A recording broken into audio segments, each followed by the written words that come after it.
كلمات صغيرة. خيرت الشاطر هو اللي جاب أجل الإخوان. صفوت حجازي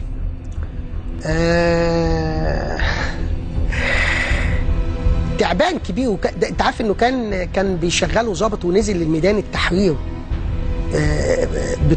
بتعليمات من ضابط من امن الدوله، فعمل زي الفيلم الشهير بتاع ارض الخوف بتاع احمد زكي لما زرعوه وسط تجار المخدرات والضابط اللي زرعه مات والملف بتاعه اتحرق في اداره المخدرات، فقرر يبقى تاجر مخدرات. فهو نزل ميدان التحرير عميلا لامن الدوله فتحول الى سائر، ثم بعد ذلك تحول الى هارب الى ليبيا وغيره. بالمناسبه هو كان رجل مخابرات مش امن الدوله. لا امن الدوله. بالمناسبه واعرف الضابط اللي كان مجنده. انت بتعرف اكتر مني. اعرف الضابط اللي كان مجنده، اعرفه بالاسم وجنده ليه.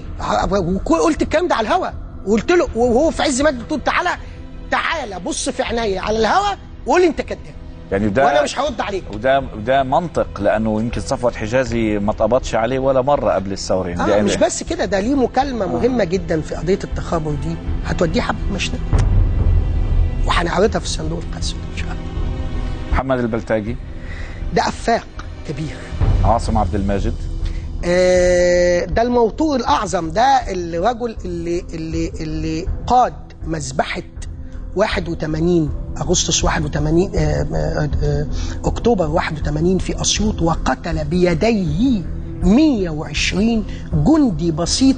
كان بيتباهى في السجن إنهم لما كانوا الولاد الجنود البسطاء دول يوم العيد ينطوا من عربية الأمن المركزي ويستخبوا تحتيها، كان يميل بالرشاش يقول كنت بجيبهم زي الفراخ من تحت.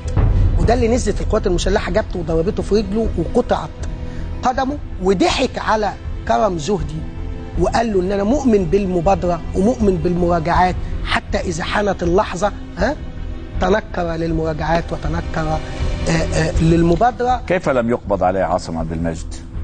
لانه جبان، هرب عن طريق السودان وجبان، لانه كان عامل زي الاسد وبيقول لك ينزلوا بس يوم 30 وانا قلت له قبلها بيوم لو راجل وريني وشك بس يوم 30 في شوارع مصر. النهارده انا بقول له لو راجل تعالى. مش انت كنت بتقول للفريق شفيق والغيره اللي ماشيين بره مصر لو رجاله انزلوا دافعوا عن نفسكم، لو راجل انزل دافع عن نفسك. طارق الزمر طارق الزمر حتى خروجه من السجن في بعد الثوره، عارف انه رفض يهرب، السجون اتفتحت رفض يهرب هو عبود الزمر. حتى خروجه من السجن كان انسان محترم جدا. بعد انضمامه لما سمي بالدفاع عن الشرعيه وتهديده للمصريين بسحلهم اذا نزلوا يوم 30، ثم تخطيطه وقيادته لمذبحه ضباط قسم كرداسه، اصبح قميء جدا ومكروه جدا من المصريين، وينتظر سنوات طويله في السجون اذا قبض عليه.